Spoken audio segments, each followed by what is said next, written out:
So yun guys, samahan niyo ulit ako bilang isang college student trying to hit my first million before akong graduate.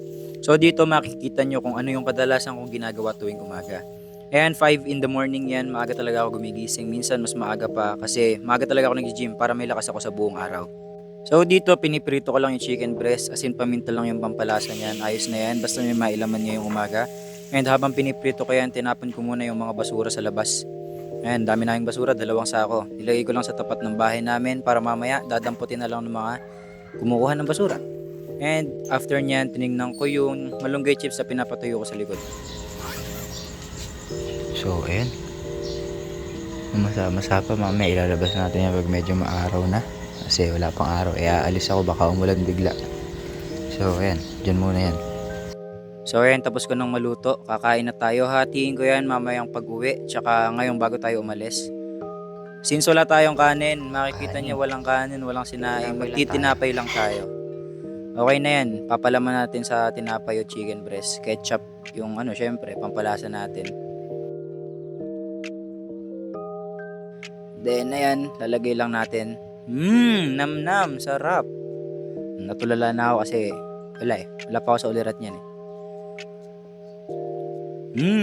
Grabe nga yun. So ayan, inubos ko lang yan hanggang sa maubos ko. Kasi after nyan, iinom na tayo ng Crea. And ayan. Okay guys, iinom tayo ng Crea. Rice scoop lang.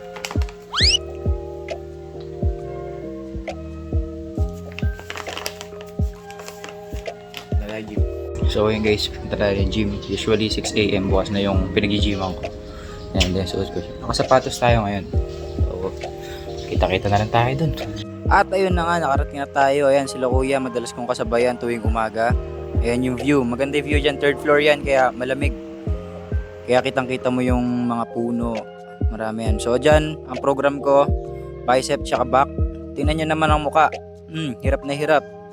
Ayan, nag-hammer curl lang tayo. Hammer curl lang. Then ayan, sisilip pa si Boss Noah. Ayan yung nagtuturo ng program namin. Pinapatay kami niyan sa program na binibigay niya. At dito nagbabarbell row ako. Kitang-kita nyo naman yung mukha ko. Sige, ipilit mo. Sige. Push mo. Yan, tapos na. Then ayan, dumbbell row. So ayan, kitabi ko si Boss Kim. Mabait yan. Kasabay ko yan tuwing umaga. Ayan, tapusin natin yung dumbbell row natin. Ilang kilo ba yan? 20 kilo. Last workout natin. Concentration curl. Tingnan nyo yung mukha. Yan, sige. Patapos na yan. Last workout naman na yan. Yan, todo bigay na yan, oh. So, after ko nga pala mag-gym, dumaan muna ako ng 7-Eleven. Bumili ako ng Gatorade sa Gulf. Yan, 35 pesos lang yan. Siyempre, pang energy ice. Diba, electrolytes yan, eh. So, ayun guys, nakuwi na ako. And then, binilad ko na. Siyempre, papatuyin na natin yan. So, ayun, may araw na eh. Tutuyo na rin niya yung araw kung tuloy-tuloy yung sikat kung hindi uulan mamayang hapon. Tutuyo na yan. Ayun guys, papatuyuin na lang natin to ng mga ilang araw din. Update ko kayo kapag piprito ko na. Ayun, ipapatikim natin sa mga kasama ko dito sa bahay or kahit kanino. Tapos hihingin natin yung mga opinion nila about dito sa lasa nung malunggay chips na ginawa natin. Then mamaya mamimitas ako ng malunggay kasi papatuyo ulit ako. Papatuyo ko yung dahon yan para makagawa ulit ako ng mas maraming malunggay chips.